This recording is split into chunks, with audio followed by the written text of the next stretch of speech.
Hoje é sexta-feira, dia 9 de julho de 2021, e faremos um estudo adicional do nosso tema principal da semana, que foi Inquietos e Rebeldes. O texto que serviu como base para o nosso estudo durante essa semana foi 1 Coríntios, capítulo 10, verso 11, que diz assim: essas coisas aconteceram com eles para servir de exemplo e foram escritas como advertências a nós, para quem o fim dos tempos tem chegado. Você está no canal Eu Estudo a Lição com o pastor Samuel Camilo.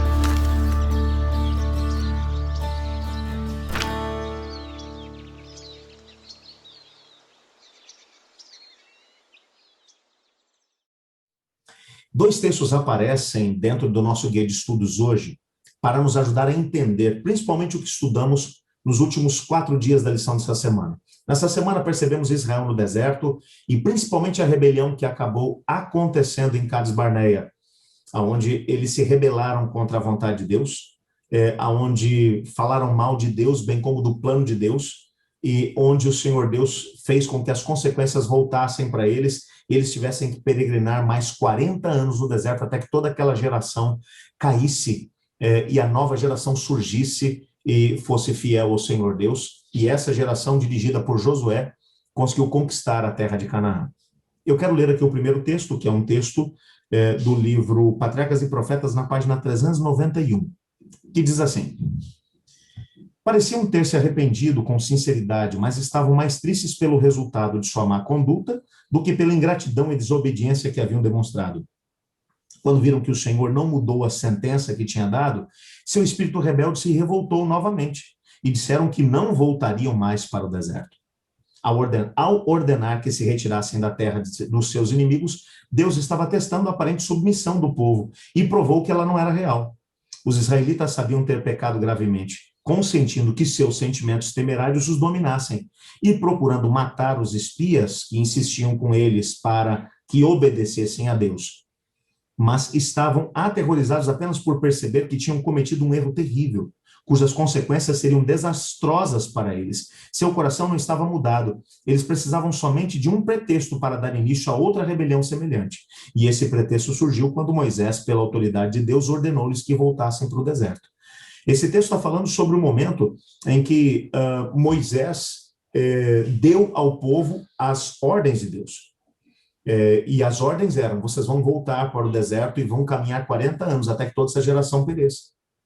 Eles disseram: nós estamos arrependidos, peça perdão a Deus. E Moisés vai dizer: eu já pedi. Deus ia deserdar vocês. Deus ia enviar pragas sobre vocês para que vocês morressem aqui e agora.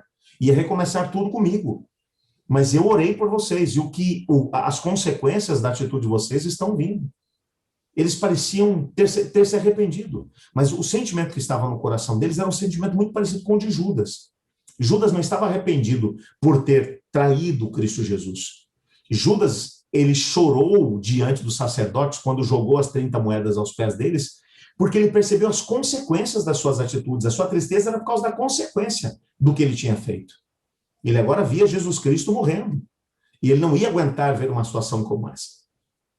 A mesma tristeza foi apresentada por Israel. Eles não estavam tristes porque tinham desobedecido a Deus, porque tinham deixado de crer nas promessas de Deus. Eles estavam tristes porque agora iam ter que caminhar 40 anos pelo deserto e morrer no deserto, enquanto a nova geração iria entrar na terra prometida. A tristeza deles, portanto, era uma tristeza que não provinha de profundo arrependimento. E como Ellen White mencionou, só precisavam de mais um pretexto para de novo se levantar em rebelião contra Deus. O que aconteceu quando chegou a ordem: voltem para o deserto. Ao invés de voltar para o deserto, eles tentaram conquistar a terra de Canaã. Na hora errada, do jeito errado. Sem Deus, sem a sua ordem. O que acabou se demonstrando uma tragédia para eles. O outro texto vai mencionar um detalhe muito importante, do livro Deserto das Nações, na página 126. Vai falar sobre presunção e, ao mesmo tempo, fé. O texto diz assim: a presunção, a falsificação da fé, é produzida por Satanás. A fé reivindica as promessas de Deus e produz fruto de obediência. A presunção também reivindica as promessas, mas as usa como faz o próprio Satanás. para justificar a sua transgressão. A fé teria levado nossos primeiros pais a confiar no amor de Deus e a obedecer aos seus mandamentos. Mas a presunção os levou a transgredir a sua lei, crendo que o seu grande amor os salvaria da consequência do seu pecado. Reivindicar a aprovação do céu sem cumprir as condições pelas quais a misericórdia é concedida não é fé. A verdadeira fé se fundamenta nas promessas e providências das Escrituras. Esse texto é fantástico. Hoje em dia, tem muita gente que trabalha em cima da premissa da fé, mas que, na verdade, trabalha em cima da presunção. Presunção é quando você acha que tem direito a alguma coisa, quando você reivindica alguma coisa. Fé é quando você percebe que Deus tem um plano, Deus tem um projeto, Ele deixou claro o que Ele pretende fazer, e para que isso aconteça, tem algumas promessas que Ele oferece. Então agora a gente se coloca diante de Deus assim: Senhor, para que o seu plano aconteça, eu quero te pedir que as suas promessas também sejam uma realidade na minha vida. Isso é crer, isso é fé, isso é dar passos de fé. Presunção é quando você acha que você merece que algo aconteça contigo e você olha para Deus como se você tivesse direito de receber alguma coisa, porque você merece. Isso é presunção. Hoje em dia, principalmente no meio da teologia da prosperidade, que diz que se você devolver seus dízimos e ofertas, você pode colocar seu dedo no nariz de Deus e dizer: agora você é obrigado a me abençoar. Isso é presunção, não é fé? A fé, ela toma posse da promessa de Deus, entendendo que aquela promessa vai te levar a ser mais útil dentro do grande plano do Senhor. Agora, a presunção quer se apoderar da fé ou das promessas para que aquilo que é o seu próprio interesse possa ser uma realidade. Existe aqui um parágrafo que eu gostaria de terminar lendo com vocês, que é muito interessante. No auxiliar do professor, que diz assim: inquietação e rebeldia levam a decisões precipitadas e consequências terríveis. Encontramos isso também na experiência de Arão e Miriam, que se rebelaram contra a autoridade divina e liderança de Moisés. Em vez de permitir que os dois líderes sofressem o impacto total das consequências da sua rebelião, Moisés intercedeu por eles. Deus ouviu suas orações e a intercessão faz uma grande diferença na controvérsia entre o bem e o mal. Além de todas as outras experiências dentro de Israel, dentro dessa história dos espias e tudo mais, nessa outra situação que aconteceu com Miriam e Arão, nós encontramos um outro princípio fantástico que tem que nortear a nossa vida. Quando nós somos injuriados e perseguidos, a nossa resposta deve ser em oração e intercessão por aqueles que nos fizeram mal. Eu confesso a vocês que eu tenho experimentado isso na minha vida nos últimos anos.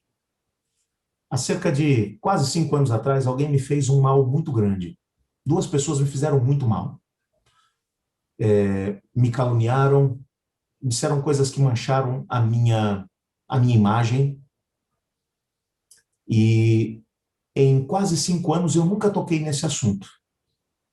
Mas conversei muito com Deus a respeito dessas 2 pessoas. E se você pensa que eu estive orando por essas 2 pessoas pedindo para que Deus enviasse castigo sobre elas, você está muito enganado. O que eu fiz foi pedir a Deus para que Deus ajudasse essas pessoas a se arrependerem dos seus maus caminhos, para que eles também pudessem alcançar a salvação. E enquanto orava por eles, toda a mágoa e ressentimento que estava no meu coração foi tirada por Deus. Então hoje eu sou capaz de falar sobre o que aconteceu sem ter qualquer tipo de mágoa ou ressentimento. Como foi que isso se mudou no meu coração? Seguindo o exemplo de Moisés. Ao invés de retaliar, ou de aproveitar até mesmo o castigo que Deus enviou sobre Miriam e dizer assim: Senhor, dá para o senhor mandar para o Arão também, porque ele também falou mal de mim. Moisés orou pelos 2. Se talvez nós aprendêssemos a orar mais por aqueles que querem o nosso mal, do que desejar que eles tenham ou bebam do seu próprio veneno, nós talvez teríamos menos problemas no nosso coração e na nossa mente de amargura e decepção. É só seguir o exemplo de Jesus. Pai, perdoa-lhes porque não sabem o que fazem.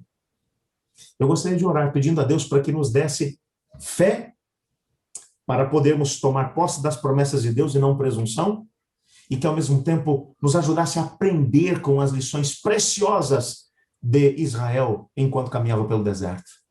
E que, como Moisés, ao invés de criticarmos e buscarmos retaliação quando os outros nos fazem o mal, sejamos capazes de aprender a orar por aqueles que nos perseguem. Ore comigo. Senhor Deus, amado Pai, muito obrigado por tua palavra. Quero te pedir, Senhor, que nos ajude a aprender as lições preciosas da lição dessa semana e colocá-las em prática na nossa vida. Pois é em nome de Jesus que oramos. Amém. Eu estudo a lição.